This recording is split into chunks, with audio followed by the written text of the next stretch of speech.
What's going on, guys? I can't thank you all enough for joining me in this next World War II video, and today I have been looking forward so much to this, guys, but I couldn't wait to show and share with you how to get the gold camo for the STG44.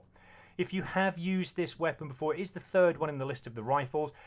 You will know all about this from previous Call of Duty games. It is an absolutely devastating weapon to use. That's why I can't wait to share it with you guys. The tasks and the challenges are so easy to get out of the way, but if you are struggling with them, I will help you as much as I possibly can. Now, before we get into the challenges that are needed to get this on our way to gold, I'm going to show you first of all some variations. There are two that I've got so far, one of which is the shingles. Now, I use this all the way through my gameplay. It is unlocked, but it's an epic weapon and it does give me a 10% soldier XP. There is another one on the list that I haven't unlocked yet, which is the serum. Again, it is another epic weapon. Now, on this screen here, the epic weapon, it does say that it gives a 10% extra soldier XP, just like the shingles that I've used. But when you click into Quartermaster, go into Collections, click into the STG44, you will see there's an extra little perk on there, which is a surprise.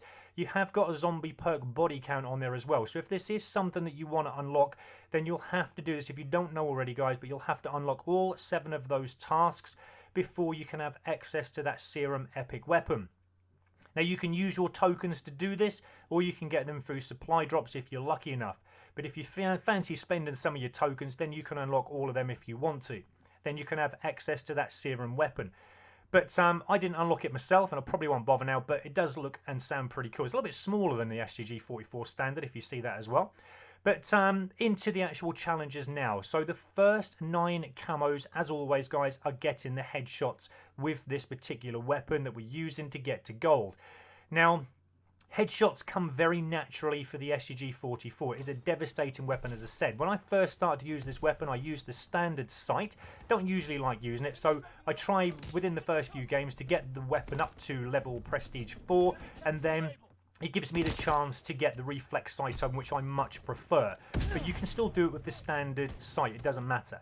I didn't have any other attachments on, guys. That's why I'm not showing you any attachments. I didn't have any on whatsoever because I know this STG44 is devastating. But if you do struggle with headshots, do as I say here, guys. Aim in where you roughly think the enemy are going to be coming in from. Now, you know, if you're a subscriber of mine and watched other headshot videos of all my weapons that I've ever got to gold through previous Call of Duty games, you'll know I say the same thing over and over again about the aiming in of the head. I can't express it enough, guys. But with the STG44, sometimes, yes, you find, depending on how far the enemy are away, sometimes you can aim in a little bit, but most of the headshots with the STG44 will come very naturally. You don't really need to aim in too much about it. It's just something about the weapon. With the STG44, I'll probably get anywhere between kind of 8 to 12 headshots a game. So then you're on course to getting 100 headshots out of the way in about 10 games, 8 to 10 games. So make it easy for yourself, guys. Another thing that I can help you with as well, other than just making sure you're aiming at the head and not the body, because that seems to be our natural reaction for some reason, is to play hardcore mode. Play domination. When an enemy is taking one of your points, that's your chance to then go in and get the easy headshots. Look at that, guys. Now, I can't make that any more easier for you. Remember, the good thing about hardcore as well, unless an enemy has got a UAV in the sky, they won't know where you are. So it makes it easy for us to hover around them points and get the easy headshots. Now, another thing I need to say to you, I always say this, guys, as you know, go for the campers, okay? In World War II maps, there are plenty of opportunities for ourselves and enemy to camp around. It seems like the maps have been made to do that. But that makes it easy for us to get the headshots. Remember what I said about the UAV. You know, you can hide in corners after getting one headshot, like I'm doing here, guys. The enemy won't see you because you're not on the UAV. You can actually just turn around and shoot them. They'll walk straight past you. They won't even see you. So do little techniques like that. Again, another enemy taking one of our points. I'm hovering around the area so I can pick the headshots off very, very easy. I want to get those 100 out of the way quick. That's some little tips there on how to do that. Now, the next camo on the list is the M1916. Again, the STG44 doesn't struggle with long shots, not only because the weapon is quite good for doing this anyway, but the maps help as well.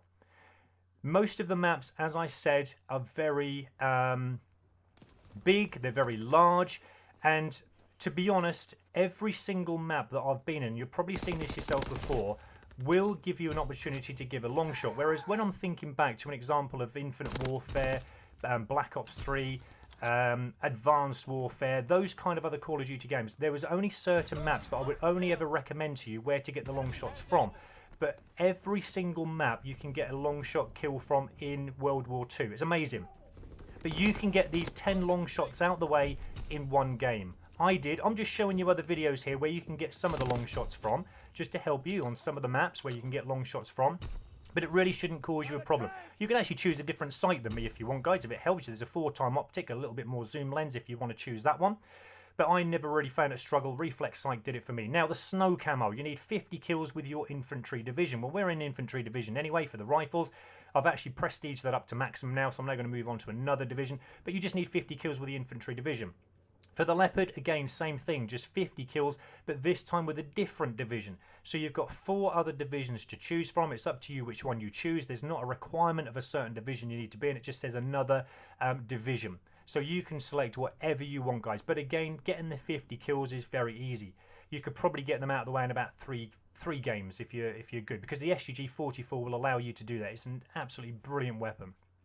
The bronze camo.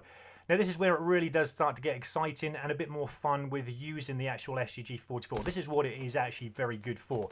Getting rapid kills, getting high kills. You've got quite a big mag in there as well, so you never really run out of bullets at all. But remember what a rapid kill is. A rapid kill is getting kill after kill. Okay, you only need 2 rapid kills, but you need to get them 5 times. So what you want to try and do, again, I like and prefer hardcore mode, because hardcore you'll get the first kill out of the way quick, and then you can move on to the second, get it quick. On standard core mode, I find that you probably ram about 10 bullets into the first enemy. By the time you're moving on to the second enemy quickly for the rapid kill, you're already dead. But hardcore I find a lot more easier. I know it can be done in standard core mode. I'm not saying it can't, but I just prefer hardcore. Again, I'm using domination. Has a good chance to get these rapid kills out of the way. When an enemy does come for that point, normally they flock in 2s or 3s, and that's a good chance to get your rapid kill out of the way. If you get a triple kill, even better. But this map here, the USS Texas, this is great for spawn kills. You know, as you see here now, I'm just camping around that little bit where the enemy have that point there, and as the enemy is spawning out, I'm just going in, getting those kills, and it just makes for easy rapid kills. Another one here as well. This is a great map, guys, but there's so many good maps out there where you're going to get those spawn kills from. You should be able to really, in theory, get these rapid kills. There's only 5 you need in about 1 game. Okay, it's that easy, guys. Now the copper camo. This is where now, again, the STG44 is pretty good, because the Bloodthirsties will come very, very easily with this weapon. I would recommend, again, using hardcore, maybe team deathmatch, maybe domination, but I prefer domination. I just love this because every challenge I find that I do with any other weapon, domination has an overall kind of, what's the word I'm looking for? Advantage, I suppose I'm looking for, something like that. It really does have a big advantage in getting all these challenges out of the way quick. Whatever the challenge may be, domination does every single thing I want it to do. So Bloodthirsties, like I said, will come thick and fast. You've got choices in how you get your Bloodthirsties. You can run and gun like I normally do, or you've got the opportunity to camp. Either one of them, you need to try and get them out of the way as quickly as you possibly can. But you remember as well, I always say this, guys, you mustn't forget that every 5 kills that you get, the Bloodthirsty, you have to die at the end before you go on to the next Bloodthirsty. You can't go on to get a Merciless, that won't count. Also as well, you have to get all 5 kills from the STG44, so you can't get a kill with an explosive and then go on to get the next 4 kills. You'll get a Bloodthirsty, but it won't register. You can't also pick an enemy weapon up. Okay, if you pick an enemy weapon up and get a kill with that, again you'll get a Bloodthirsty weapon medal, but it won't register. Also as well, if you are playing domination like me, remember you need to get all 5 kills in 1 round of domination. You can't get 3 kills, the round ends, go on to get the next 2 kills, you will get a Bloodthirsty medal, but again it won't register. You need to make sure you get the 5 kills in every round that you play. Okay, so hopefully that makes sense there, guys, but remember those rules. Alright, so that's the gold camo. It has been fun getting this STG44 to gold. We're now going to work on the M1A1 carbine. So hopefully you can join me for that when I get that to gold, but I'm working on that now. But thank you so much for watching, guys. I really appreciate all your support.